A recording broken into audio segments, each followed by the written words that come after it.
Namo tassa bhagavato arahato samma sambuddhassa. Namo tassa bhagavato arahato samma sambuddhassa. Namo tassa bhagavato arahato samma sambuddhassa. Today is January 7th, 2012. Okay, good morning everybody. It's a little loud. Okay, so today we'll be taking Sutta number 64 in the Majjhima Nikāya. This is called the greater or the longer discourse to Malunkyaputta. And so actually Malunkyaputta plays a role in the sutta only at the beginning, but most of the sutta is spoken by the Buddha to Venerable Ananda. But still, because Malunkyaputta is the one who speaks at the beginning of the sutta, somehow the sutta gets named after him. And we've come across the monk Malunkyaputta previously. There's quite a famous story about him. Anybody know the story?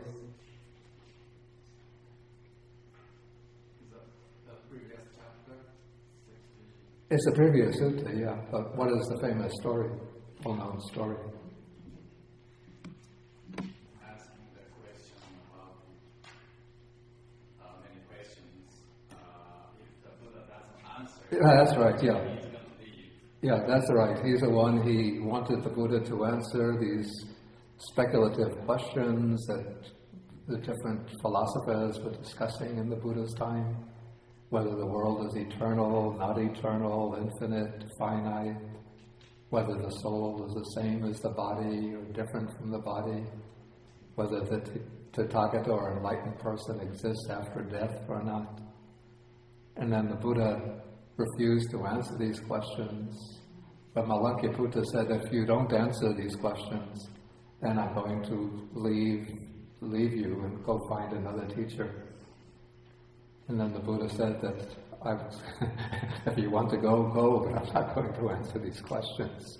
And then the Buddha used a famous simile to illustrate Malunkyapputta's situation. What is the simile? Is that with the arrow?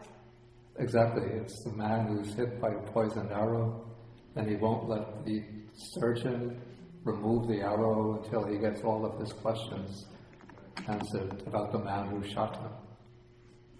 Okay, so this is the same, apparently it's the same Malunkyaputta. Okay, so in this sutta, the Buddha is speaking to the monks, and he asks the monks, do you remember the 5 lower fetters as taught by me? And here we have an important term in early Buddhism. I'll write it on the board.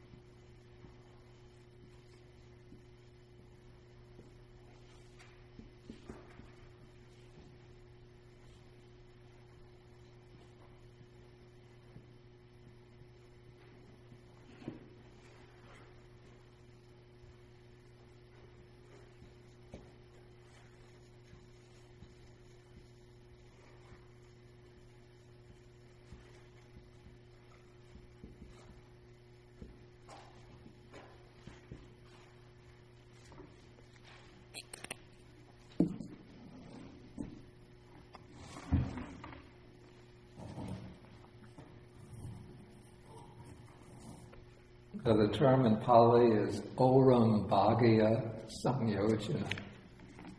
The word Samyojana is what we usually translate as fetter. It's actually connected, it's the word is composed of the prefix sang, which means together, and yojana, which means, it's actually closely connected to the English word yoke, yoking together. So the sangyojanas are particular mental factors, mental qualities, which yoke us or bind us to what's called the cycle of birth and death, samsara. And then the classical list contains 10 sangyojanas, 10 fetters, and then these are divided into 2 sets. There are the 5 lower fetters, those are the 5 Orambhagya Sangyojana, and then the 5 higher fetters, those are the 5 Udambhagya Sangyojana. So the lower fetters, those are the fetters that bind us within the round of rebirths, or the different realms of existence. Buddhism distinguishes 3 realms of existence. Maybe I don't have to write this. We have the desire realm, which is the realm that includes the lower worlds, the hell realm, the animal realm, the realm of tormented spirits, as well as the better types of existence, the human realm, and then the heavenly realms in which desire predominates. But then beyond the heavens of the desire realm, there's what is called the form realm, which is the realm of, there's just subtle matter remains there. But the beings there usually dwell in deep meditation. These are states that correspond to the jhanas, so that those who master the jhanas in the human world can be reborn in the form realm, where they exist, have extremely long lifespans, and spend most of their time immersed in deep meditation. And then beyond the form realm is another realm, which is called the formless realm. These are realms of existence in which there's no longer any physical body. There's just pure consciousness, pure states of, the beings consist of pure states of consciousness. And also they spend most of their time immersed in deep meditative absorption.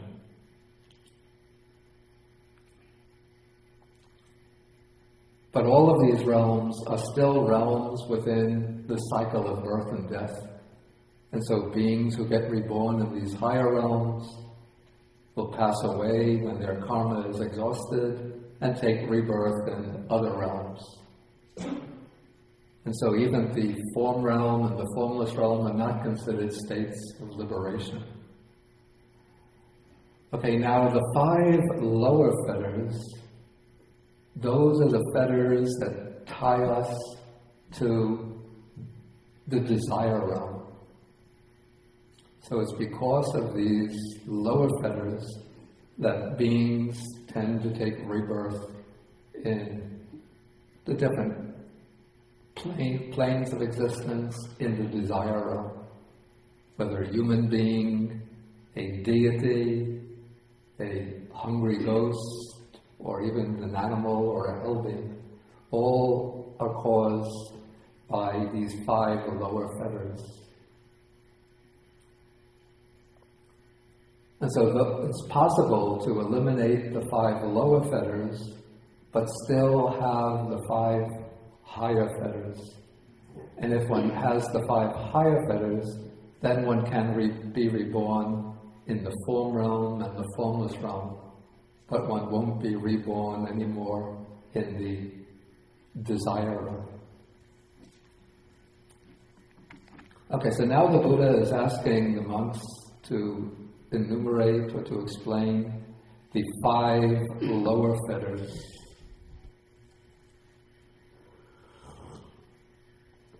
And so now the monk Malunkyaputta speaks up and says that he knows the 5 lower fetters as taught by the Blessed One. Then the Buddha asks him, how do you remember the 5 lower fetters as taught by me? And then Malunkyaputta answers, I remember identity. First I'll just read the passage, then I'll explain them one by one. I remember identity view as a lower fetter taught by the Blessed One. I remember doubt.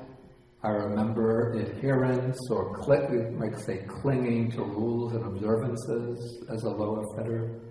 I remember sensual desire as a lower fetter. I remember ill will as a lower fetter taught by the Blessed One. It is in this way that I remember the 5 lower fetters as taught by the Blessed One. Okay, so here we have the 5 lower fetters mentioned. And the first of these, which is here translated identity view, is called in Pali Sakkaya Ditthi.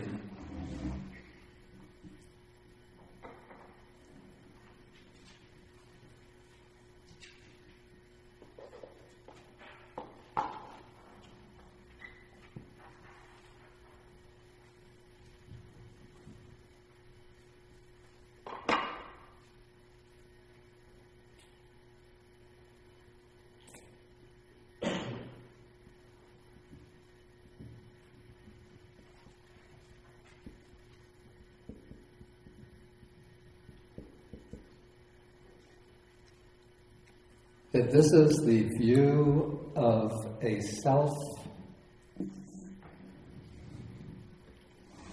existing in relation to the 5 aggregates. I've gone through, in previous classes, we've discussed Sakkaya Ditthi. So usually 20 kinds of identity view are enumerated in the text. We don't have to go through all of them, but basically the 20 are obtained by positing the self in different ways in relation to the 5 aggregates.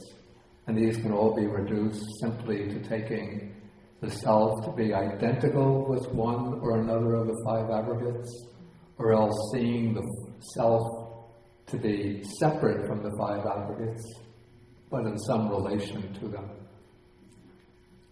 So through this Sakkaya Ditthi, one establishes some kind or a sense of personal identity. This is what I am. This is my true nature. This is my real self. And all of these views are undercut by the attainment of the first stage of awakening, first stage of enlightenment, the stage of stream entry, when one sees into the truth of the selflessness of all phenomena.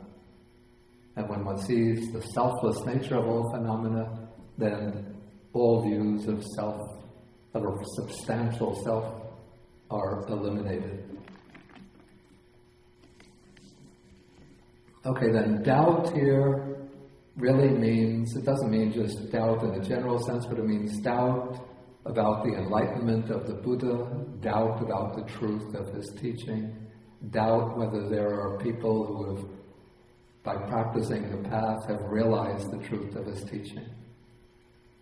And so one who has seen the truth of the Dhamma eliminates doubt. It's just like, if I tell you that I'm holding a magic marker in my hand, now you can have doubt about that because you don't see it. But if I hold it up like this, then you see it, and then there's no more doubt that I have a magic marker in my hand. Unless somebody might think, in his room he was planning to say that, and so he took just a piece of wood, dressed it up to look like a magic marker. But if I write on the board with it, then you see that's a magic marker. Okay, so doubt means doubt about the Buddha, Dharma, the Aryan Sangha, and that's eliminated by seeing the truth of the teaching. Then the third fetter is adherence, or maybe better, misapprehension or wrong grasp of the rules and observances. And this is generally formulated somewhat as in opposition to the ideas of many of the Brahmins and ascetics of the Buddha's time, that by undertaking extreme ascetic practices, or just observing certain fixed rules of behavior, one could achieve liberation.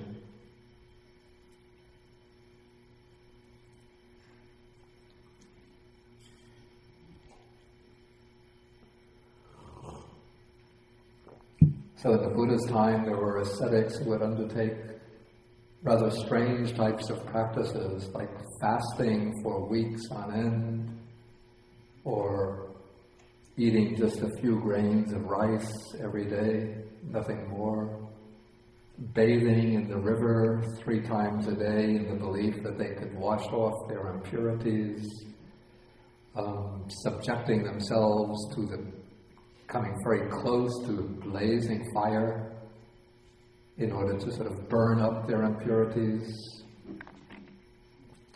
going naked, sleeping out, exposing the body to the cold of the night during the cold season, and so on. And so the Buddha taught that all of these practices are useless for attaining liberation. Okay, the fourth fetter is sensual desire. That's desire or craving for any of the pleasures of the physical senses. And then the fifth fetter is ill will. This is anger, resentment, hatred, wishing the harm of others, wishing for harm to come to others. Okay, so these are the 5 lower fetters. And then Malunkyaputta says, it is in this way that I remember the 5 lower fetters as taught by the Blessed One. Okay, what comes next, I have to say, I find a little bit puzzling. Okay, when Malunkyaputta says this, then the Buddha reproaches him and says, to whom do you remember my having taught these 5 lower fetters in that way? It seems as if the Buddha is saying, you got it wrong. I've never taught the 5 lower fetters in that way. But in fact, they got it right. Those are the 5 fetters that one finds mentioned again and again in the text. So why is the Buddha sort of scolding him or reproaching him? Anyway, let's just continue. Maybe that will make the reason a little clearer. Then the Buddha says, wouldn't the wanderers of other sects confute you with the simile of the infant, the little infant? Okay, so this is quite an interesting passage. He says, for a young, tender infant lying on his back does not even have the notion of identity, or he doesn't have any idea of, I am somebody or something. He's just a little infant. He doesn't think, I am form, I am feeling. He doesn't even have the notion of body, mind, feeling, perception, any of these. So how could identity view arise in him? Okay, now the Buddha brings in the main point. He says, yet the underlying tendency to identity view lies within him. What's called here the underlying tendency, this in Pali is anusi, the word anusya.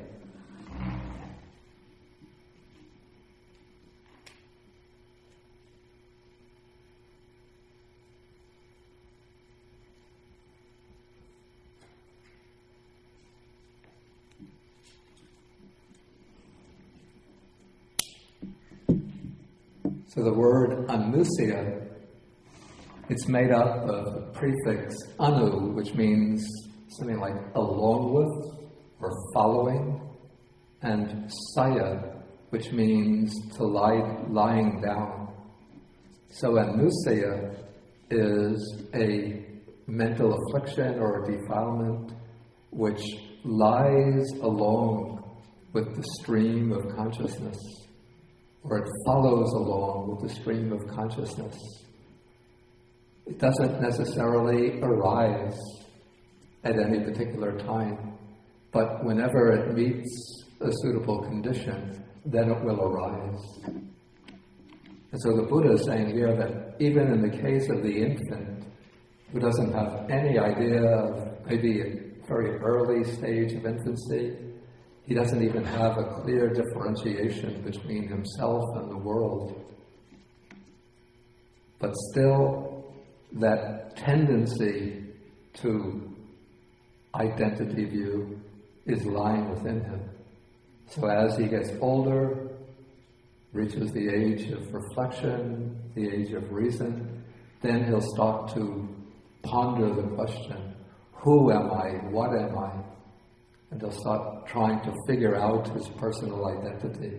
And then he might grasp one of the five aggregates and thinking, I am the body, I am feeling, I am perception, I am activities, I am consciousness.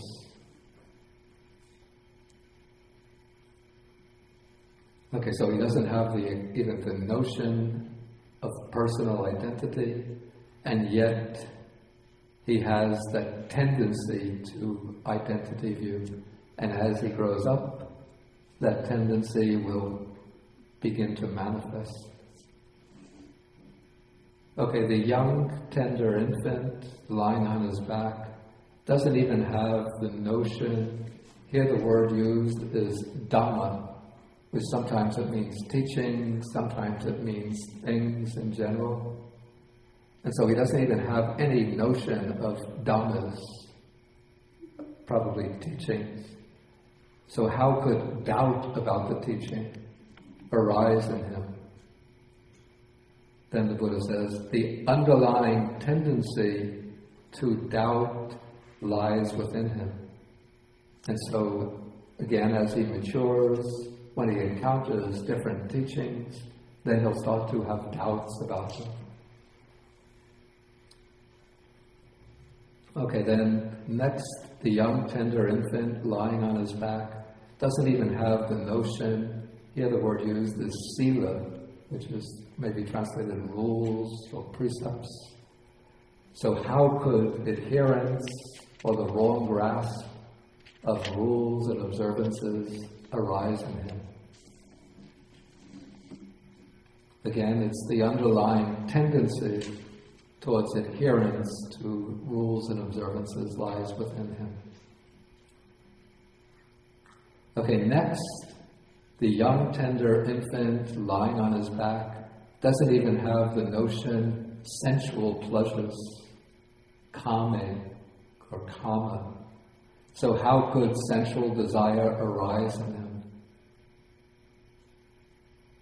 Again, it's the underlying tendency to sensual desire is lying within him. Then as he matures and then comes into contact with sensory objects, that sensual desire will become active. So when he's, if you see children, they're attracted to bright objects. When they're able to speak, then they start saying, I want this, I want a new toy. For my birthday, I want, what do they call these things? iPod for Christmas. I want a new iPad for my birthday. And then once they get older, then the full sensual desire arises. And then it becomes very active. This is almost, maybe some psychologists have said, this is almost sort of anticipated Freud's idea about the sexual desire in children. It just takes on different forms, and then it's only when they reach maturity it reaches the full-fledged form of sexual desire. Okay, then the young, tender infant doesn't even have the notion of beings or other people. So how could ill will towards beings arise in him? So if he doesn't have the notion of other people, then he won't have ill will. But in fact, even little infants can sometimes they get cranky, don't they? And upset and angry, even if they don't recognize other people.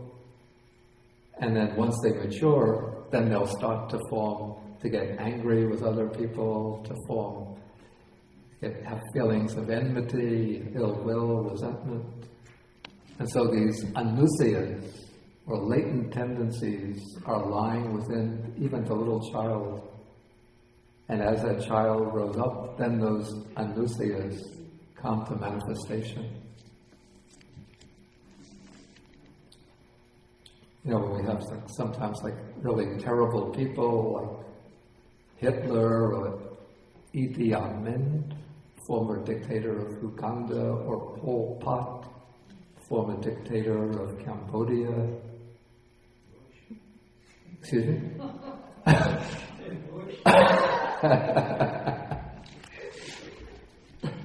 You know, this new Defense Authorization Act. I have to be very careful what I say. But maybe when they were born, you know, as little babies, their parents looked at them and said, "Oh, how cute, goo, goo, goo, goo." And they would go, "Oh, goo, goo, goo, goo, goo." And the parents would say, "Oh, how adorable, how charming." Then when they grow up, they turn into terrible monsters. So where does all of those terrible drives come from? All along they're lying in the mind, and it's just sort of the interplay between their dispositions and outer conditions which bring them to manifestation. Okay, so the Buddha then winds up this passage, which seems like it's spoken as a kind of refutation of Malunkyaputta or rejection of him. But in fact, the 5 lower fetters, as Malunkyaputta enumerated them, are exactly the way the Buddha has taught them on many occasions. The commentary gives an explanation, I think trying to justify this passage. What it says is that the Buddha spoke in this way because Malunkyaputta had a particular view or belief that the samyojanas, the fetters, exist only when they are occurring. And when they're finished, then they're completely gone. So he thought that when a person has sensual desire, that sensual desire sort of comes out of nowhere. And when the person is finished with the sensual desire, the fetter is gone. When the person gets angry, then the fetter of ill will is occurring. And then when the person calms down and becomes peaceful again, the fetter of ill will is gone. And so the Buddha spoke this in order to indicate that the fetter doesn't mean only the defilement in its active state, but also the underlying tendency towards that particular way of reaction. What's the language for that in the Abhidhamma? In the Abhidhamma, the 118 states of mind, they're the momentary ones. But then, what is the underlying tendency in that? I believe the Anusaya are mentioned in the Abhidhamma. But this is, in a way, it's a little problem, but I think what you're hitting on is a problem in the Abhidhamma system. The problem is that the Abhidhamma, it's a little complicated, but it analyzes individual states of consciousness. And so then it will say what defilements are present in a particular state of consciousness when it's occurring. But when that state is not occurring in the type of consciousness that intervenes between active states of consciousness, it's called the bhavanga. And it's said that the defilements are not present in the bhavanga. So it creates a little bit of a theoretical problem. Then where are the defilements? Where do they come from?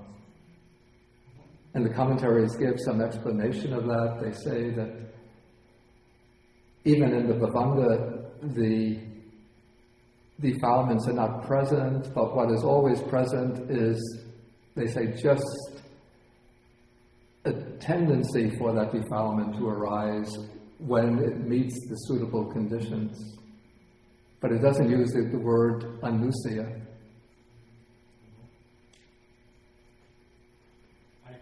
It seems to be that if one tries to make theoretical frameworks too precise and too detailed, one gets into various conceptual traps.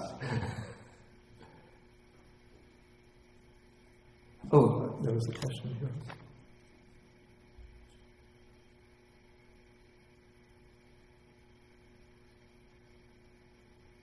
So somebody says, the Buddha asks, in what way do you remember the lower fetters? But Malunkyaputta doesn't really answer that question. He answers what they are, not what method he uses to remember them. No, because when the Buddha says, do you remember the lower fetters? And then he says, in what way do you remember them? He's not asking what is the method by which you remember them, but he's asking, what are the lower fetters that you remember? That's really the effect, the implication of his question. And so Malunkyaputta has answered his question.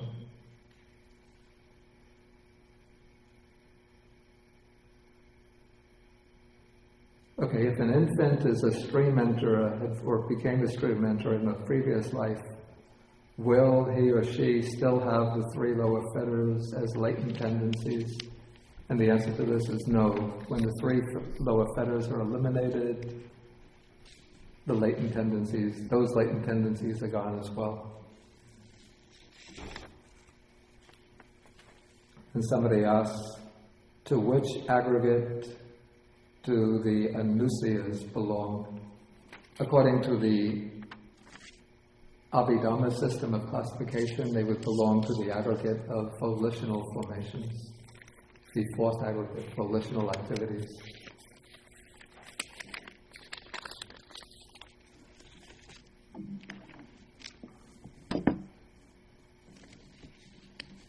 Okay, so now when the Buddha says this, then Venerable Ananda speaks up and he says, this is the time, Blessed One, this is the time, Sublime One, for the Blessed One to teach the five lower fetters. Having heard it from the Blessed One, the bhikkhus, the monks, will remember it. Okay, then Ananda, the Buddha says, and listen, Ananda, to attend closely, I'll speak. And then the Buddha continues. And then he's going to speak by way of the distinction between the ordinary, ignorant, ordinary person and the instructed, noble disciple.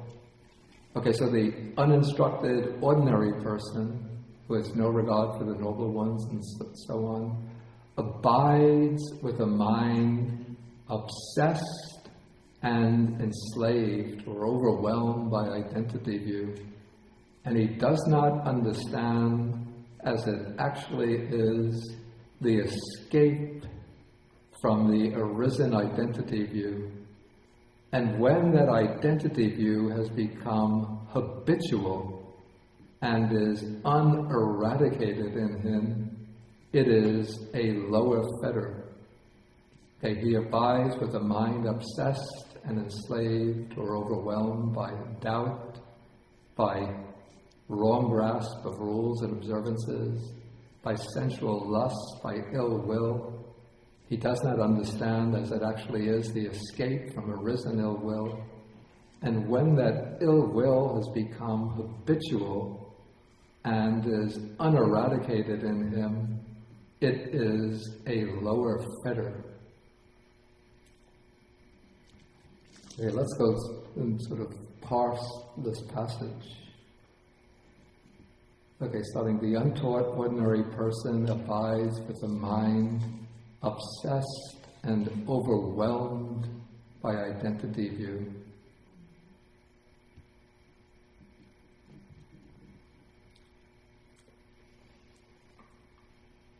Okay, so this implies now that for it to be a fetter, that the identity view has to be something that's active in the mind, something which is actually gain control of the mind.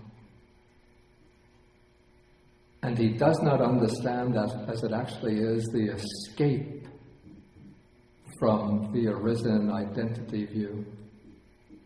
What is the escape from the arisen identity view? What is the way to overcome it when it's arisen?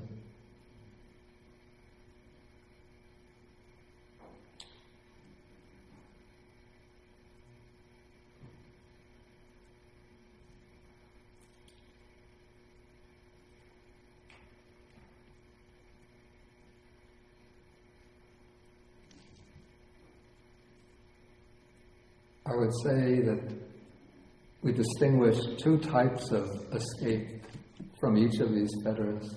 One would be a temporary escape, and the other would be the permanent escape.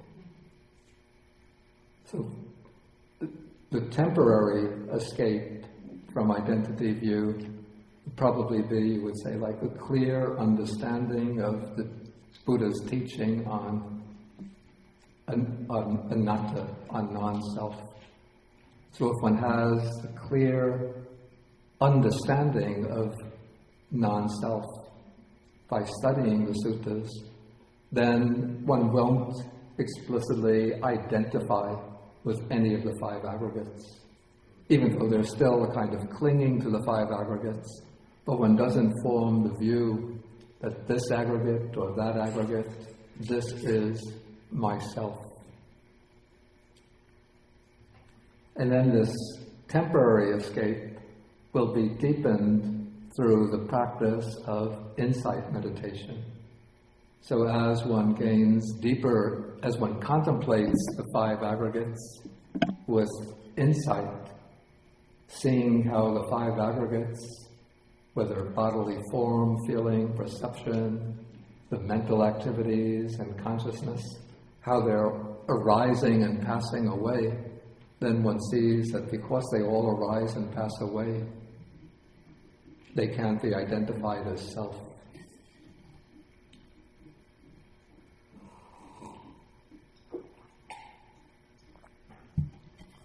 And so based on both the wisdom, you could say the wisdom born of study, by studying the suttas and reflecting upon them, and then by developing insight, one gains a temporary escape from identity view. Then what is the permanent escape from identity view?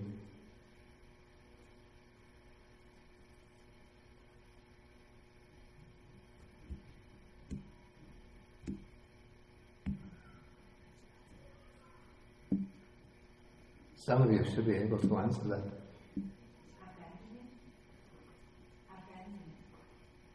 Well, abandoning is just a synonym.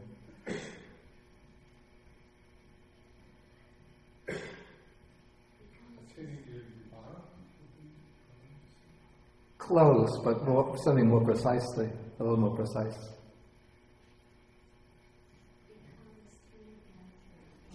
Speak up. Yeah, she said it correctly. Attainment of stream entry. Because with the attainment of stream entry, one cuts off permanently the three lower fetters.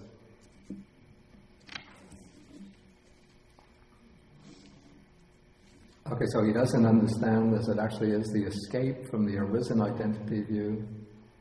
And then it's saying that when that view has become habitual, it seems there's actually two things here. Habitual and uneradicated in him, it is a lower fetter. But something can be uneradicated without being habitual. No, it's true. Like, I don't think I get angry very often. occasionally, but not so often. But I wouldn't say that it's eradicated in me.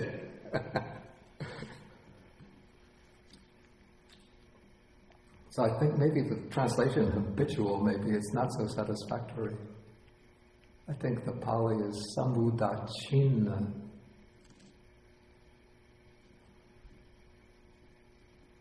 So I would just say when the identity view, I'd say the more important term is that it's not eradicated in him, then it's the lower fetter.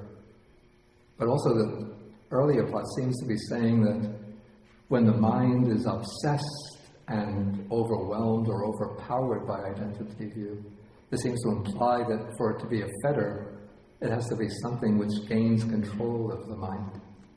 So maybe here the text is making a distinction between samyojana, the fetter, as being the active form of the defilement, and the anusya as being the sort of latent or quiescent form of the defilement.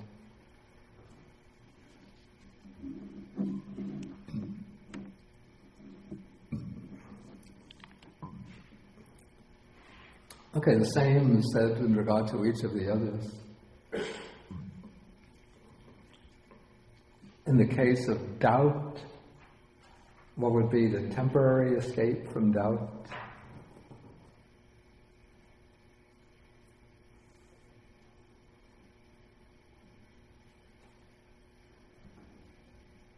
Usually the text would say by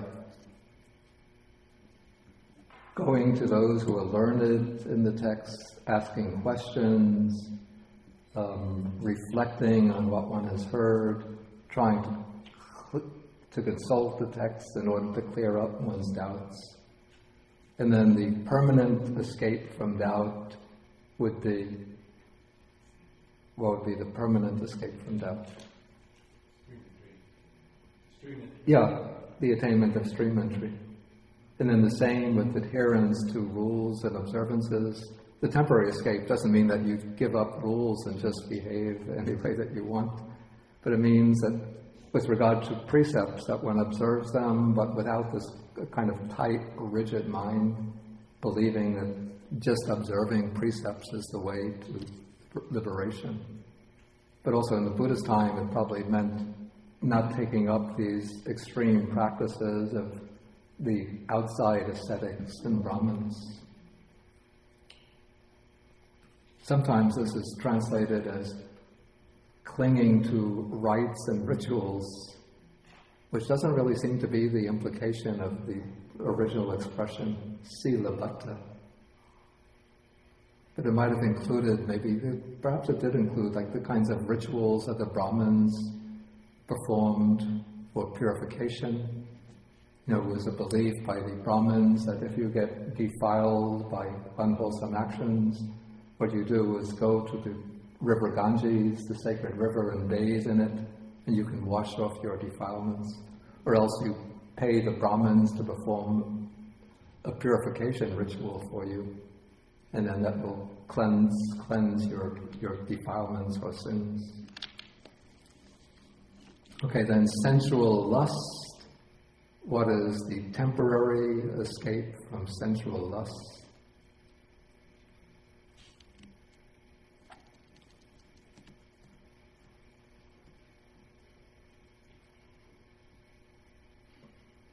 Basically, it would be, that would be like one, but usually what the text mentions as the antidote to sensual lust is the meditation on the nature of the body, especially reflection or examination of the 32 parts of the body. And then the permanent escape from sensual lust is what?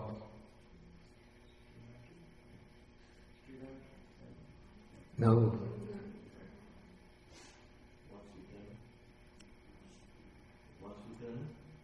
Getting closer.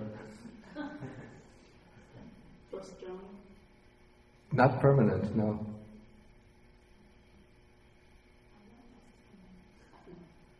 Somebody said stream entry, I said no. Somebody said once returner, I said getting closer. Non-returner, right.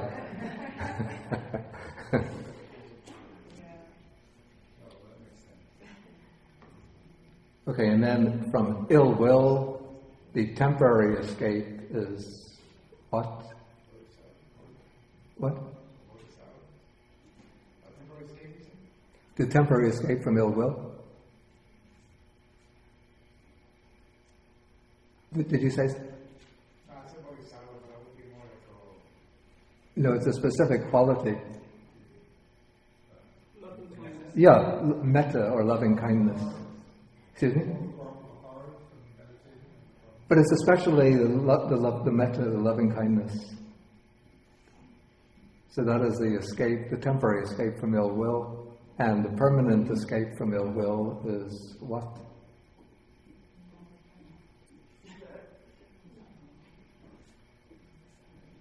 What? Only once return. Excuse me? So this is where I should say that once return. Once return. Getting closer. So what is it? I heard it. Non-return. Yeah, it's a non-return. So of the 5 lower fetters, the 5 lower fetters are eliminated usually in 2 stages. At the first stage of enlightenment, first experience of awakening, this is the attainment of stream entry, the first 3 fetters are eliminated permanently. So the stream enterer is one who sees the truth of the Dhamma, and by seeing the truth of the Dhamma, the stream enterer eliminates identity view, because he's seen directly into the truth of non-self. He eliminates doubt, because he's really seen the Dhamma, so he has no doubt about the Buddha's enlightenment, or about the truth of the essential truth of the teaching. And he knows that the Noble Eightfold Path is the way to liberation. So he gives up clinging or wrongly grasping rules and observances. But even the stream enterer can still have sensual desire and ill will. Okay, the next stage, the stage of once returner, doesn't eradicate any new fetters, but it weakens sensual desire and ill will. But it's at the 3rd stage. So, okay, the once returner, the stream enterer and once returner can still be reborn in the desire realm among the 3 realms of existence. They can still be reborn in the desire realm, not in the lower worlds, but they can still be reborn in the human realm or in the heavenly realms. But when one makes the transition from the once returner to the non-returner, the decisive achievement is cutting off the 4th and 5th fetter. So non-returner cuts off all sensual craving, sensual desire, and cuts off ill will, anger, mental irritation. And so the non-returner then breaks free from the desire realm. So that's why he's called a non-returner, because he doesn't come back to the desire realm. But the non-returner can still be reborn in the form realm, or perhaps in the formless realms.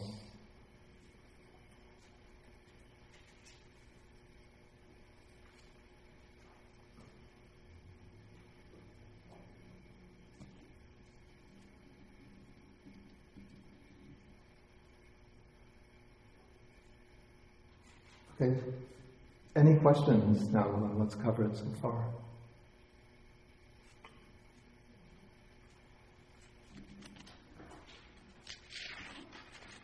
Can a non-returner live a household life, be a CEO of Fortune 500?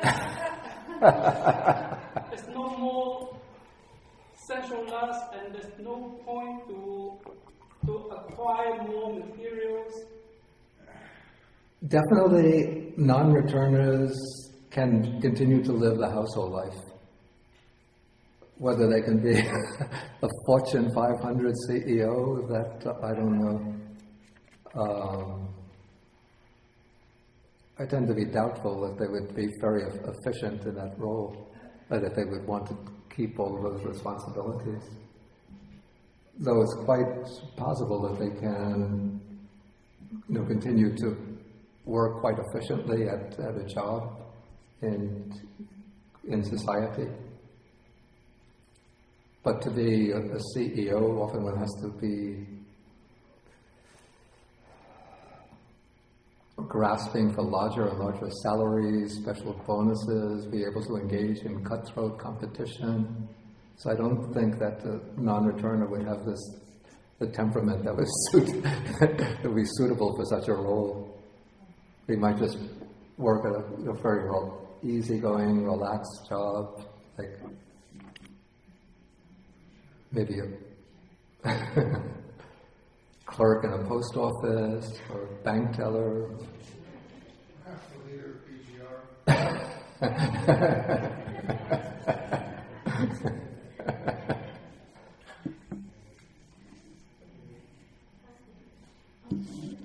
It's better if you take the microphone so I can hear more easily. Do we have that?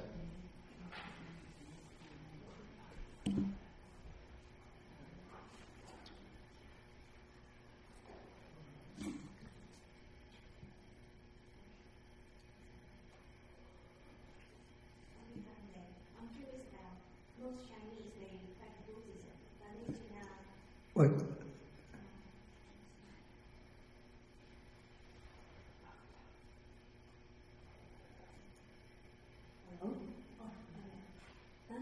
I'm curious about most Chinese who practice Buddhism, but they do not have developed habit of meditation. Yeah. So how can they reach stream entry? Yeah. Certainly without meditation, I don't think it would be possible to achieve stream entry.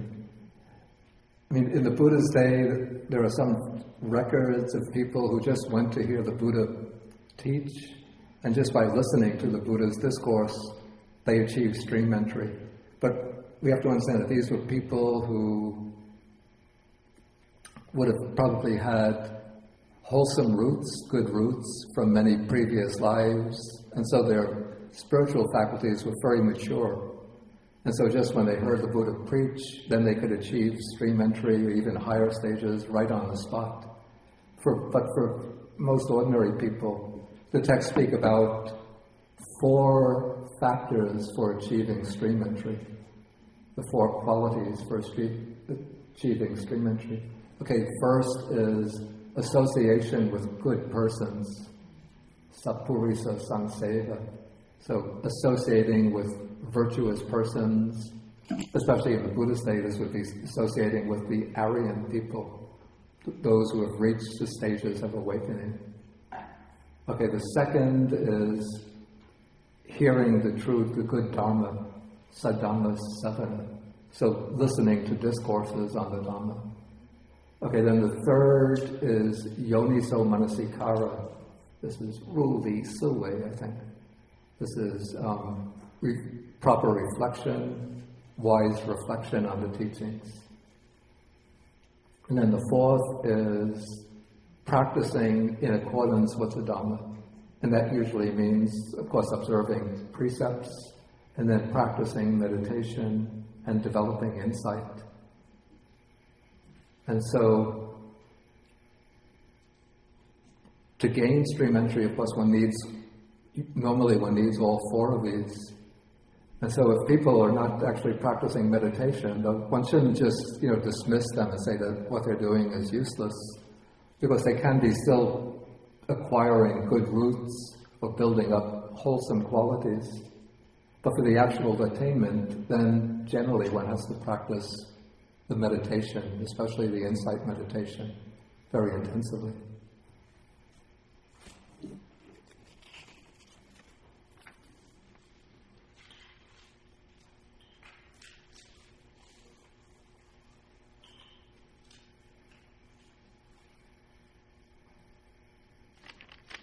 what is the state of consciousness that enables permanent escape?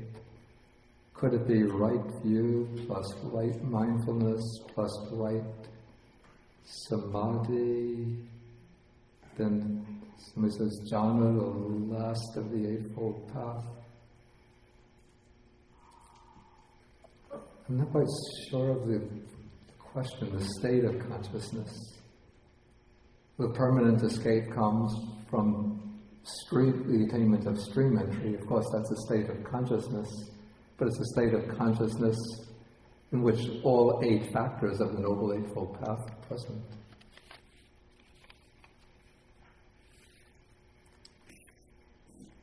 Okay, I want to go on and take the next passage in the sutta.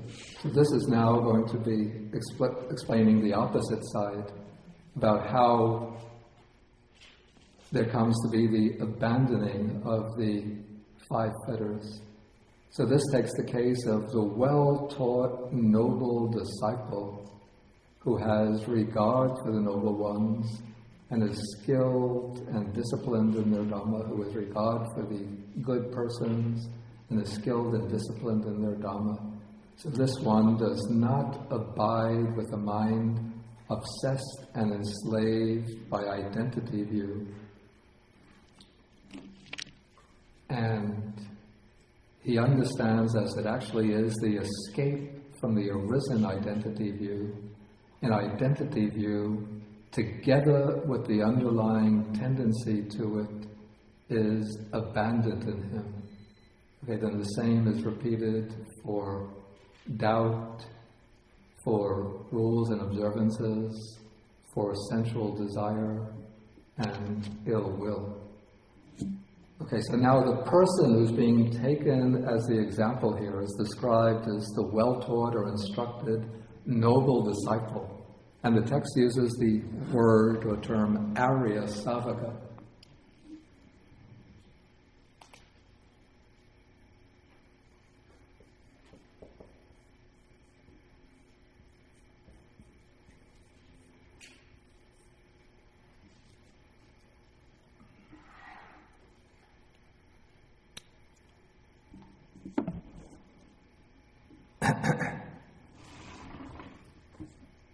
Now, the word Arya Savaka should be understood, doesn't necessarily mean a disciple who is an Aryan person, one who has reached one of the stages of awakening.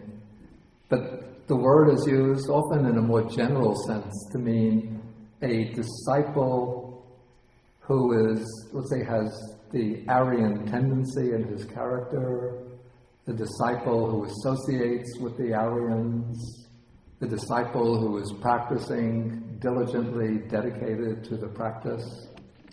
And so the way this disciple is described is one who has regard or respect for noble ones, and one who goes to see the noble ones, to visit them, and one who is skilled in their Dhamma, that is, who has a good understanding of their Dhamma, and one who is well disciplined in their Dhamma, that is, one who is engaged in the practice of their Dhamma.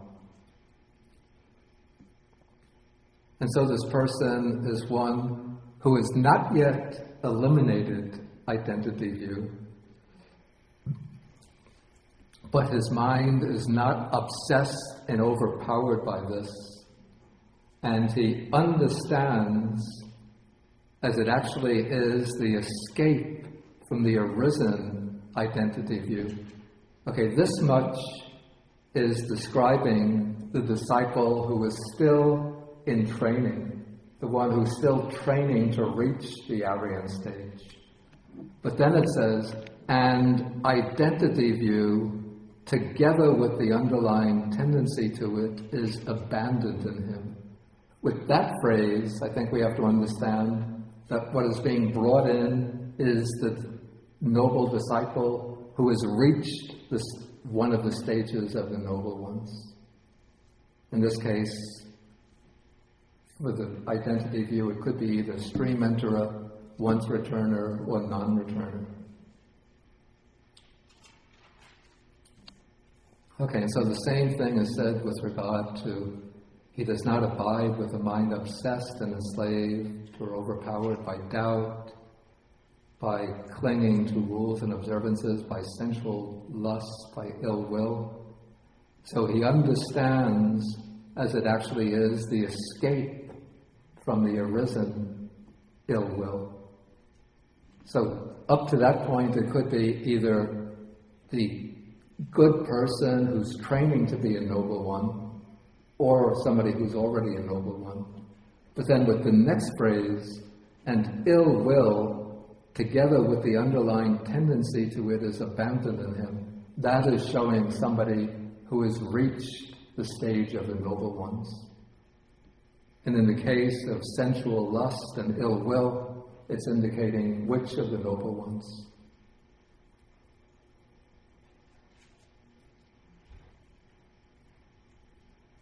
Which stage of the noble ones? Exactly, non-returner. Plus the non-returner is the one who has overcome the five lower fetters.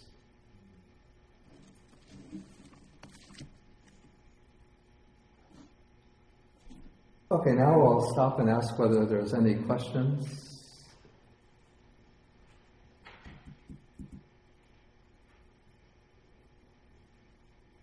I just noticed the question from the internet that I'd overlooked.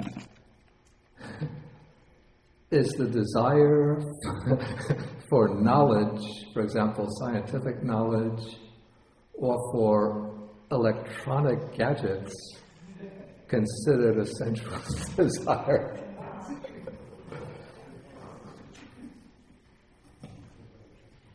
I don't think the desire for, say, scientific knowledge would be considered sensual desire. Usually sensual desire is considered desire for enjoyment of the objects through the senses and with the mind, which is soiled by the quality of sensual craving. The desire for electronic gadgets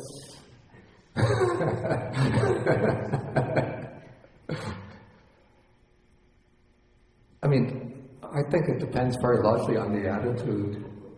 If one wants an electronic gadget, in a way, even the word gadget is a little biased. Let us say, an piece of electronic equipment, because it's truly useful and helpful for one's work or study or communications. I wouldn't say that that's an expression of sensual desire. But if one just has the craving always to be attracted to the new, the bright, the glittering, and wants to get more, to outdo others who have new pieces of electronic gadgetry, and then I'd say it's a sensual desire. I just want to point out, it needs a gadget for my classmate to ask the question. That's true, yeah.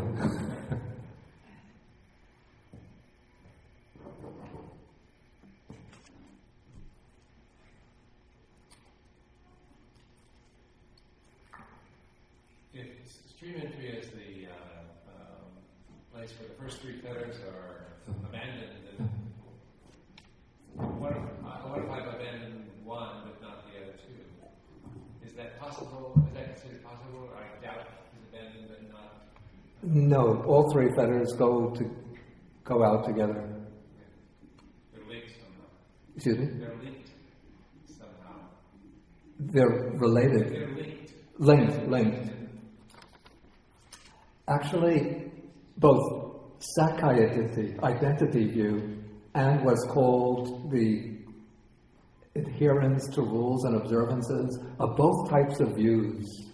I mean, that's obvious in the case of identity view, but what's called adherence to rules and observances means taking up these rules and observances with the view that these practices are the means to liberation or the means to purification. So it's actually the view rather than following the rules themselves, which is the fetter.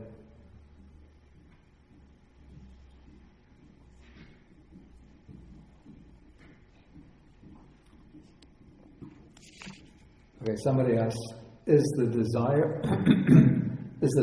to satisfy the first 5 senses all sensual desire? It's an interesting question.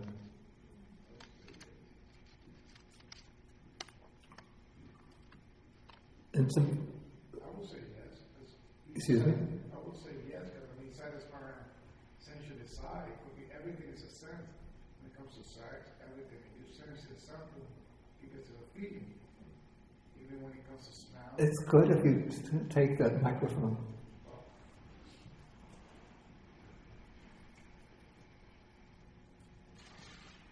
We attach to things based on the smell, say for example perfumes or Yeah. the smell of a woman attracts you, towards a sexual desire. Yeah. I mean, the feeling towards, the feelings, some of the feelings are not sexual desire. Then you go into, say, even when it comes to gossip, speech, when it comes, all of them are really related to sexual desire, right? I would say so. I'm just thinking of a case of food. Of course, food is a strong object of desire or craving, but there's a kind of natural desire, to eat, which is necessary to sustain life. So even, I would imagine, even an arahant will get hungry and desire to eat, but won't have a craving for taste. But aren't we always trying to eat something better? And isn't it, say most people eat something that is always better? When I was at the meditation retreat, most people just quit because the food wasn't good. Most people just... They quit. They quit. They quit because the food wasn't good. That's something inside of it. I was like, wow. It was like... Here? Yeah, it was here in this meditation retreat. The last one I was here. But actually it was longer than that, it was 30 days.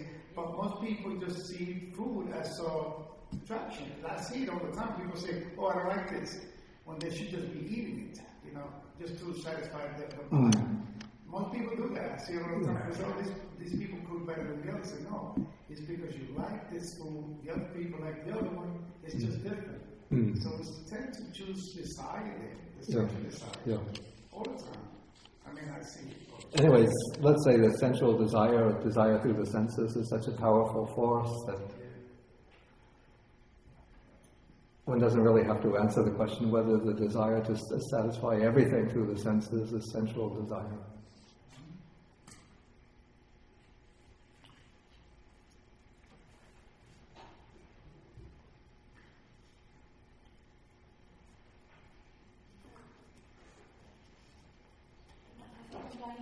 More in education field, they use more sensual desire to educate children. Oh, really? Audio tape. They what?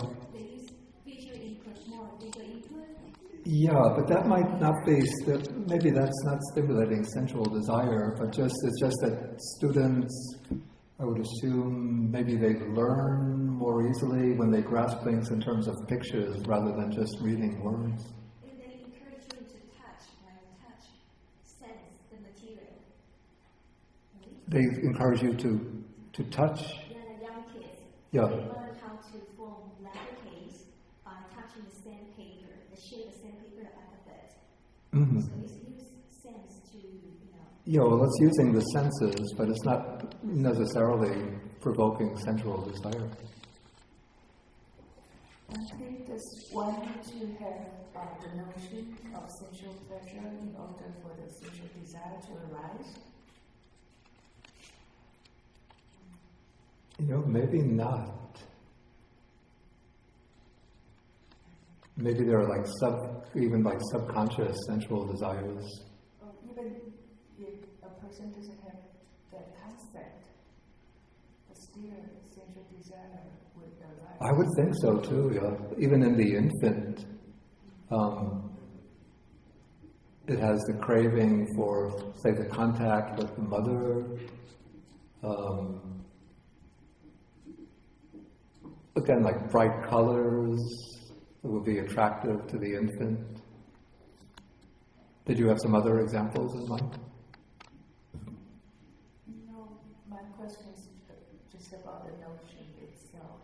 Because when does not have to have certain notion in order for defilements to arise for him. Not even an infant. Yeah, I would say that that's the case. So maybe the Buddha's statement in this passage is a bit rhetorical, just sort of to drive home the point. And also he's quoting here what the outside wandering ascetics would say, rather than presenting this as his own argument. Okay, we have to stop now because there's some special function today, and we won't be able to have the discussion period after class because there's some special function for the volunteers. Is that correct? Okay, so we'll end with the sharing of the merits. And then next week I'll have the class and we'll finish the sutta next week.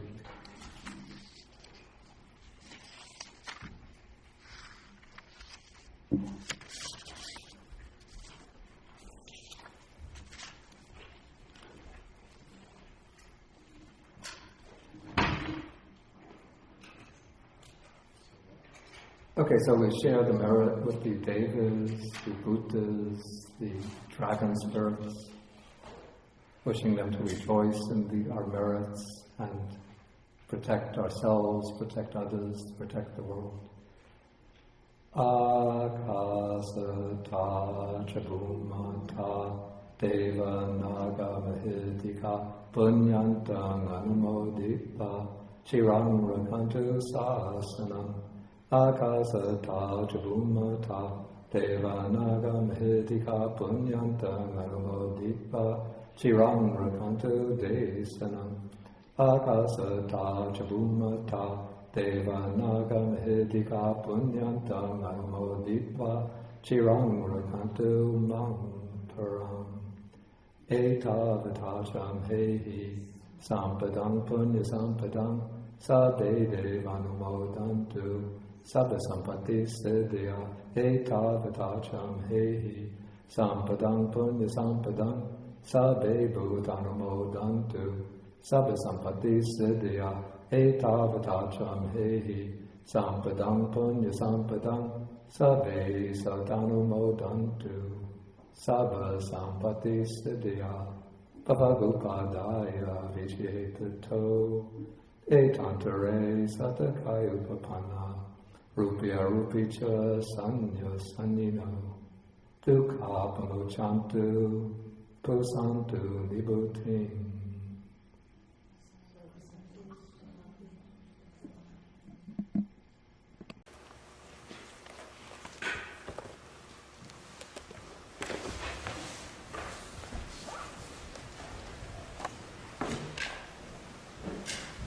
Okay, so we end with 3 bows to Buddha.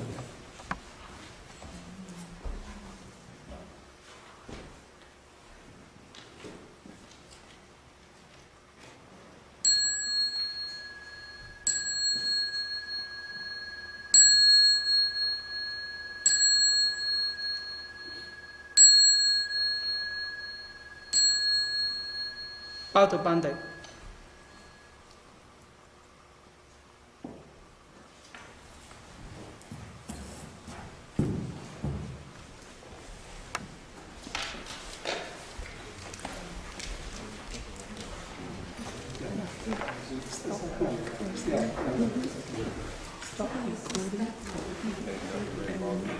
I'm not sure what's going on, but I don't think it'll be. They can change it later, so what I'll do is M64. And they can change it, so just make sure it's safe. Majjhima Nikāya, home 64. Thank you so much. Okay, I assume you know that. So I just save it. Okay, and this I'm not 100% sure, but I think that is the case.